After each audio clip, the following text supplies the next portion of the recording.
All right, Shalom. First and foremost, all praises and glories unto Yahweh, Bahashim, Yahushai, Bahashim, Harakakwadash. Double honors to the apostles and the elders of the great millstone. Greetings, salutations, and blessings unto the elect. Now, I'm not going to attempt to correlate directly health with the scriptures directly, but it's just something that came to mind, so I thought it would be a coincidence if you believe in such things, of how the youngest generation is becoming represents the amount of new HIV diagnosis, and they're also the same group that has the least amount of faith. And if they're balanced to that, right?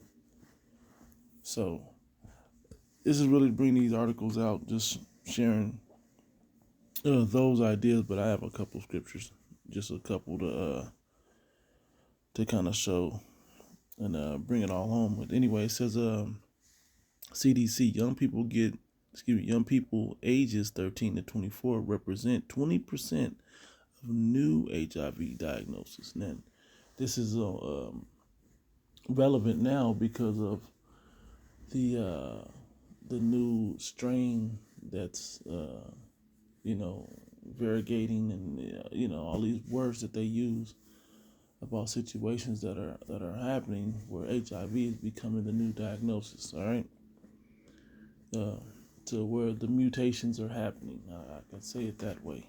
Okay, so there are currently more than 1.2 million people living with HIV in the United States. Tens of thousands of those people are children and teens. Young people ages 13 to 24 represent 20% of the new diagnoses according to the CDC. All right, so now they're going to have people getting these. And it's funny because, let me see if I can grab it real quick. All right, now look at this article a friend of mine sent to me. Healthline. This is just it's not the actual article. It's just the and this is in sexual health. Wow, it says Moderna launches clinical trial of its mRNA-based HIV vaccine. Wow. So you can see the relevancy in today's climate, how these things are all coming to a head. All right. It says Children's National Hospital is leading the way in treatment for those youth. Because you can't blame it on. I guess you can. That's right at the age when a young boy or a young girl becomes into puberty, which is manhood and womanhood. And when manhood and womanhood begin, that's according to the Bible. That's right around that age, right around puberty. And we've had this debate before about when does a woman become a woman and a man become a man. Puberty. If not, then what is puberty then? Why is that such a monumental moment in a person's life? Puberty. Okay, because it is that crossover time. That's when the adult ideas, physically anyway, depends on the minds, begin to take hold. All right. Anyway, it says that's why there's a bar mitzvah and things of that nature. But reading on, it says Children's National Hospital leading the way in treatment for those youth, but they are especially focused on prevention and want to get the word out about a simple way to prevent it.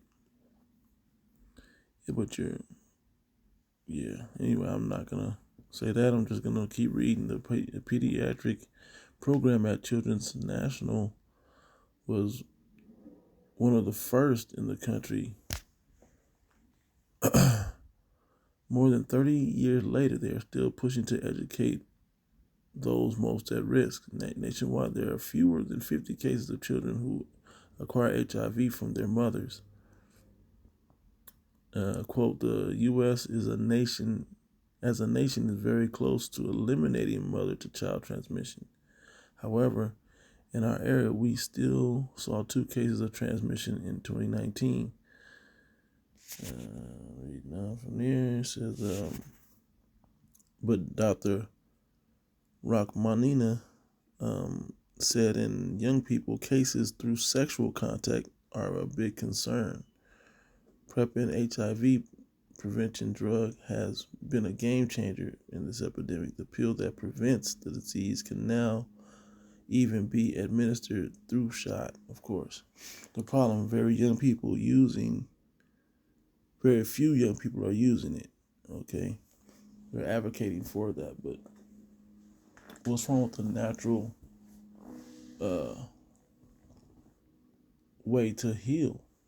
Okay, we know that healing comes from the Heavenly Father. All right, now let me grab this because this is a quote, only 11% of adolescents and young people in the U.S. are prescribed PrEP. That's quite low compared to adults. We are not doing enough right now for prevention. Okay. Now going back to the title. Okay, a large chunk is that the young adults. Okay. Now let's go to this. This was out a couple years ago, but there was another one that I had seen.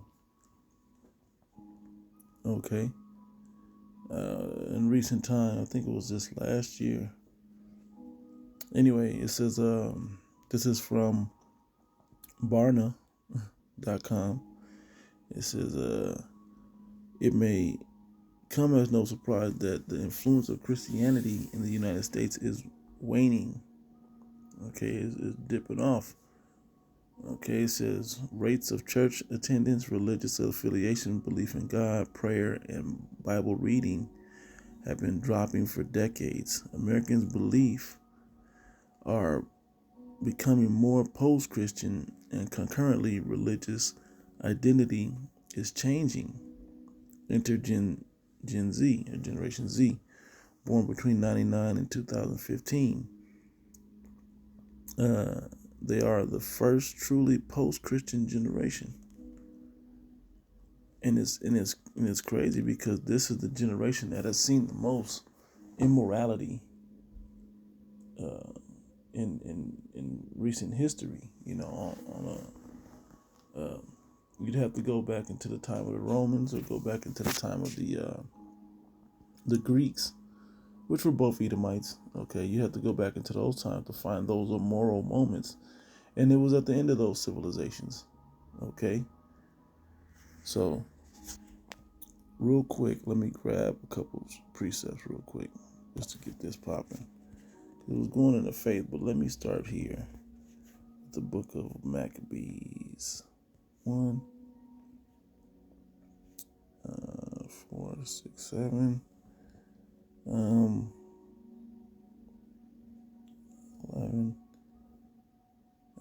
Let's see. Where did it say that at?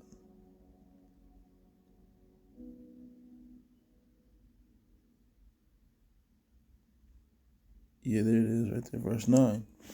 And after his death, speaking of Alexander, they call him the Great, but anyway, the Greek, it says, and after his death, they all put crowns on themselves, so did their sons after them many years, and evils will multiply in the earth. Why? Because the Greeks were immorals. Okay, they didn't have the same moral standard, religious moral standard, so to speak. And I'm using the word religious, okay? It didn't have the same ethical moral standard that was biblically based. Even though the Bible wasn't around like that, but the books and the scrolls for the Israelites were around. And when they began to rule the immoral with immoral nature, that's when you start seeing the evils apply in the earth. Okay. From there, let's go to Second Address. The prophecy. I think it's the 9th chapter. was the 15th chapter, excuse me.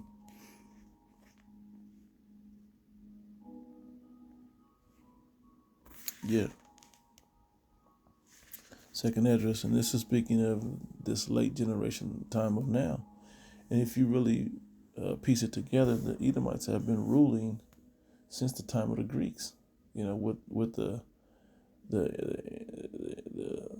in between time of the Byzantine Empire, which were the southern Israelites that ruled, and they didn't rule with the word of Yahweh Bashim Yahushua. They ruled from a church or biblical standpoint, but they didn't rule from with fear of Yahweh Bashim Yahushua. They continued on what they learned in the pagan Roman Empire on to now. Okay, anyway, it says, this is 2 Ezra 15:6, for wickedness have exceedingly polluted the whole earth, and their hurtful works are fulfilled. A similar thing that was said back in the time right before the Noah flood, okay? Or the Most High had to step in and do something. But this generation now has gone on and haven't seen anything. They haven't seen any war. They haven't seen any great natural disasters.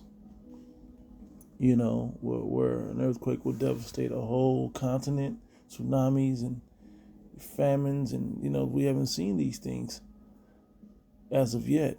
But we're coming into a time where this is what the world is about to see. Particularly even to the point of the return of Yahweh Shai to the earth, okay?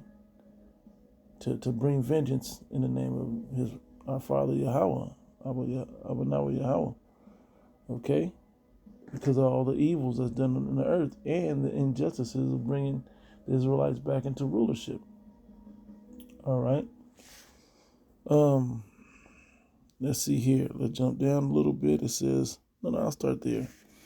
More than any other generation before them, Gen Z does not assert a religious identity. In America was established upon the Bible, okay?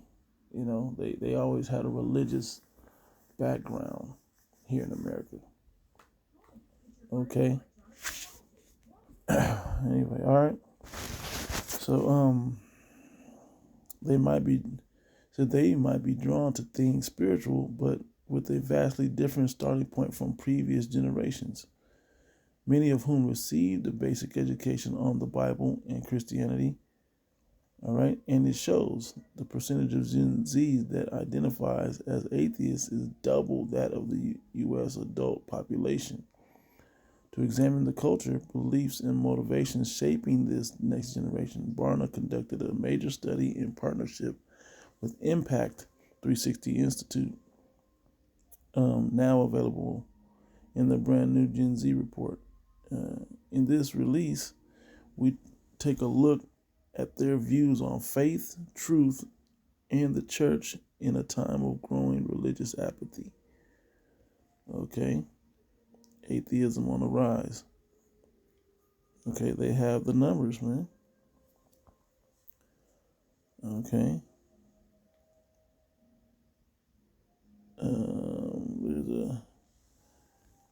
I'll read this one too. Atheism on the rise. For Gen Z, atheist is no longer a dirty word. See, it was a dirty word when we grew up. Okay?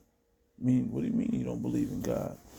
You'd be ridiculed for openly making a statement like that. Okay, in times past, it says, anyway, the percentage of teens who identify as such is double that of the general population. Wow, 13% versus 6% of all adults. The proportion that identifies as Christian likewise drops from generation to generation. 3 out of 4 boomers are Protestant or Catholic Christians, while just 3 in 5 13 to 18-year-olds say they are some kind of Christian. All right. Back out of this for a second, because there was some other good stuff in here. Yeah, I said, which generation is most atheist? Right here it says the number of identified atheists and agnostics is around 4% each, while many persons Persons formally affiliated with the religion are likewise non-believing. Okay. Unaffiliated. The young millennials have the biggest non-affiliation to a religion. Older millennials, 30. Gen Xers, 21. And boomers, 15%.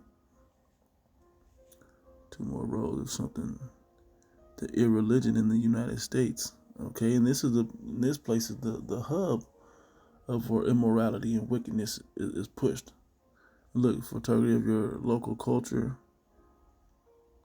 Okay, help Wikipedia win anyway. But reading that made me realize, if you look at the American culture, you have like wicked prayers done at MTV Awards. Okay, where they're praying literally to Satan. Where they have they film rituals, blood rituals, and different things right on TV in front of people. The Olympics. I mean, you could just go to different situations and you can see it. Super Bowl halftime shows. All these things really push a certain narrative and energy, and people don't even realize how wicked that situation truly is. They just see the entertainer and they follow the entertainment. This isn't just entertainment. Well, this same group has that but that same group has the same advanced, if you will, technology to watch all these events and to be involved with all these events. And it has the Internet of Things where they could just Google everything and watch everything on YouTube or all over the internet. Okay, and they see all these different perspectives. But there's no one spending the time, and I think this is on purpose with society, to actually show and sit people down and break the Bible down to them. Well, that's where the prophets come from. Okay? Another precept real quick, just something that came to mind. This is important. There's a reason why this isn't happening for a lot of people. Because not only do they not know it, but they don't trust the pastors of the churches, man, because they see all the wickedness happening in these churches. All the news articles that are right at your fingertips, pointing these situations and highlighting them, really turn people off to the religion, and as well as it should, because they're not speaking the truth of Yahweh Bashim Yahushua. They're still feeding you plantation Christianity. All right, especially to you Israelites, you so-called Negro, Latinos, and Native Americans, and you Israelite foreigners as well. Okay, Jeremiah 3 verse 15, it says, "And I will give you pastors according to mine heart, which shall feed you with knowledge and understanding." And that's the difference, man. The pastors of Yahweh Bashim Yahushua, we feed you with knowledge and understanding. Okay, we show you the current events, we show you the issues and stuff that go around, and we break it down through the Bible. We filter it all through the scriptures. Okay, we are bold to point out what's going on with what. We break down the mysteries. We'll point to you the times that we're living in, man. These are the last days of the last days. All right. So you can continue to go into these articles, man, showing you that this generation has gotten worse and worse, but so important that this is the time. Oh wow, this is the time of the Lord's return. All right. Last year was the time of the hastening of the coming of the Lord. All right. Now it's the turn up, man. Okay. The Lord's turning things up, showing you that He's coming back. All right. You can go in there and see all of that. So it's not in the excuse I've been seeing online, just TikToks and YouTube shorts or whatever else, small articles. It's just that the parents aren't teaching the children these things. They're not establishing these things. Well, right now the truth is out there. So what are you gonna say? The truth of the men of the Lord on the street corner. But a lot of people don't want to hear that message because it doesn't come with a happy song and high fives and collection plate being passed around. All right, because that way has not been working. So let's go to last couple of precepts. Hebrews chapter 4. It says, I'll start there. It says, Hebrews 4, let us therefore fear, lest the promise being left us of entering into his rest, any of you should seem to come short of it. Okay, people not making it, man. Okay, especially the believing Israelites, man. Okay, a lot of other people ain't making it, but this is the point. Verse 2, it says, for unto us was the gospel preached as well as unto them, but the word preached did not profit them, not being mixed with faith in them that heard it. Faith is huge, man, because faith is a gift. Okay? All right? You got to understand that the Lord has to give you that gift of faith. Let me grab it real quick.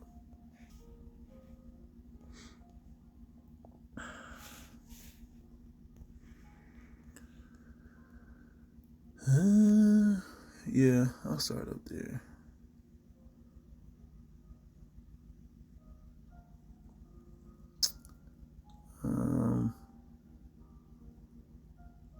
Let's see. Bear with me a moment. It's like I'm in Ephesians 2.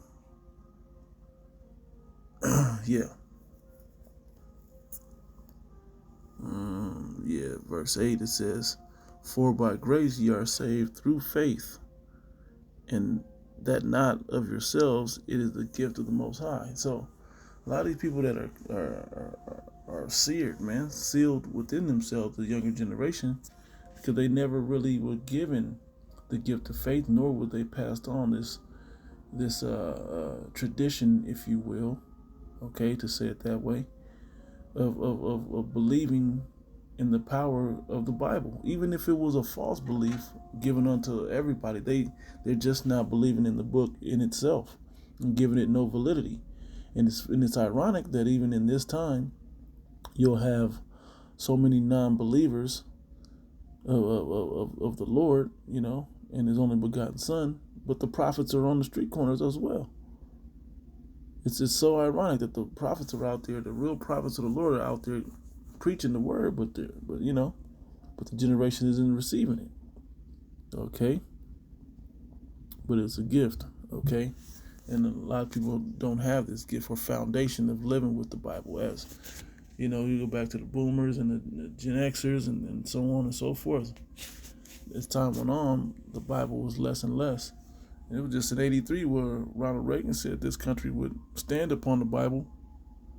But what do we see? Obama pretty much renounced that when he was coming into office in '07. So let's go here. Hebrews 11. Critical chapter. So the definition of faith, it says, Hebrews 11:1 says, now faith is the substance of things hoped for, the evidence of things not seen. Now, for this generation, they haven't seen any major catastrophes come upon the earth. So they haven't needed a reason. They've seen electronics and they've seen minor earthquakes and, things happen in different countries, but nothing serious happening unto this generation, particularly, with World War or anything like that. Or even something like even a Vietnam or something crazy, as far as war like that. They're not seeing these things.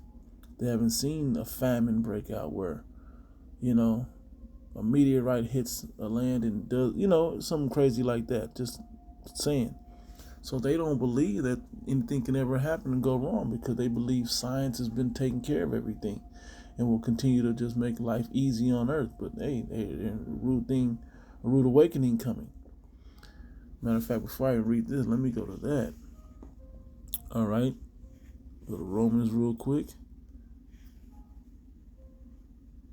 All right. Romans chapter 13, verse 11. I always like to bring this one out, especially in these times. It says, and that knowing the time, that now is high time to awake out of sleep. A lot of these people are spiritually asleep and spiritually dead. When you go into the vision of the valley of the dry bones in Ezekiel, the 37th chapter, you'll see that a lot of people were waking up, but not to the breath. They didn't have the breath of life within them. So people will wake up when these situations come, but they're not going to understand uh, from having that breath of life. Okay, because the time now when they should be getting that breath of life, they're not multiplying it, within themselves. All right, trying to build themselves up to what did it say in Isaiah the 33rd chapter? It says, knowledge and wisdom should be the stability of thy times, and strength of salvation. The fear of the Lord is his treasure. Okay, and people don't see that as anything valuable. Okay, and it says that in Matthew the 6th chapter, the Lord said, lay up your treasures in heaven, not upon earth, to roughly paraphrase it. Okay. Anyway, going back, it says, and that knowing the time, that now is high time to awake out of sleep, for now is our salvation nearer than when we believed. To have salvation, you got to be saved from something. That's what salvation is about. That's to be something that you're being saved from. Okay, but they don't understand that there hasn't been anything, because there hasn't been anything in recent history that these Gen Zers can understand that they need to be saved from. And the stories that are passed down are passed down through movies, and then you see movies like the biggest craze of movies, the superhero movies, and MCU and all of this other stuff. Okay, you see just these miraculous people making catastrophic situations look easy. Well, that's not going to happen because you wasn't given strength like the Hulk, or flying power like Superman, or all the riches and gadgets like Batman, or the technology of Iron Man, and you're not, Magneto, and can make magnets and do all, see all this stuff, man. It got you people believing that you're not a wizard like Harry Potter or whatever. These things, people believing in these things, and it's not true. Okay, they're watching this on screen and they really believe that these things aren't going to happen in a worse way. You're not that character in the movie. You're the one that got crushed that the camera never showed. Okay, this is why you need the Heavenly Father and His power to protect you and give you salvation in these times. All right,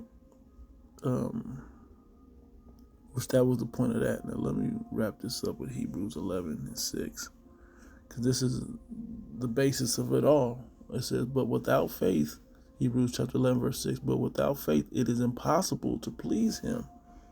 Who? Yahweh, the Heavenly Father, through his only begotten Son, Yahweh Shai. For he that cometh to the Most High must believe that he is. So when you call upon a name, you're coming to the Most High. But you just, Jesus, or whatever words that you guys, that you believe in. But if you don't actually, even if you use the name Yahweh and Yahweh Shai, that doesn't mean that you have established an understanding. Okay? Meaning you understand what the Heavenly Father does and does not do, and have aligned yourself and sacrificed things in your life to deserve salvation. Okay?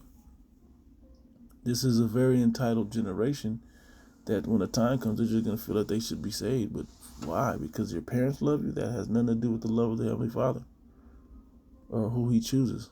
Anyway, it says, but without faith it is impossible to please him, for he that cometh to the Most High must believe that he is, that he exists. So that atheism is out the window right there. And that he is a rewarder of them that diligently seek him. Because he hasn't shown his face in the earth in a direct way. And I say face meaning his power in the earth in a direct way. In recent history, no one wants to acknowledge that he is alive and that he's real. That he is. Okay? But we do this because we believe.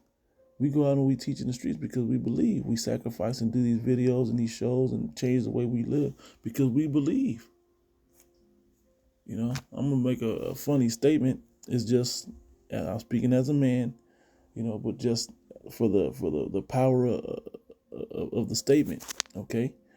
Yeah, we liked, pepperoni and bacon on our cheeseburgers the same way you did, But when we realized it was going against the words of the Heavenly Father, we made changes, we made sacrifices. Then we begin to understand that it wasn't beneficial to us. Okay, but mostly that fear, okay, of the Heavenly Father, what He'll do to you if you don't correct your ways. That was given unto us. It wasn't given unto to everybody else, and it was mingled with faith for us. Okay, so you got to see it that this can't completely be a coincidence, but perhaps it is. That this is the least generation that's been put a belief of faith. Scripture say faith come by hearing. All right, but then you see demonic vibration all over the computer and TV screens, all over the music. What do you expect the vibration to be of these people? And then there's no parents that's turning it off or controlling it or making their children aware. I mean, we make our children aware as we can, okay? And we show them in the Bible. But then you have the older generation that just go along with the whole system. But then you have the younger generation that just do what thou wilt. Okay, and you wonder why. All right, when the majority is overwhelming you, this is what it comes down to. All right. So just putting those couple of pieces together, man, this is the least faithful generation. This is why we're seeing this generation move without fear of the Lord, without faith in the Lord, that He's going to come back and set the world in righteousness. Plus, a lot of you people don't want this demonic world to be destroyed. Okay, but it's going to be. Thus saith the Bible. So with that, I'm going to close out. Lord willing, this is edifying. Give all praise and glories unto Yahweh, Bashim Yahushua, Bashim Rakakodash, that belongs to the apostles and the elders of the great millstone, and greetings, salutations, and blessings unto the elect. To the next one, Shalom.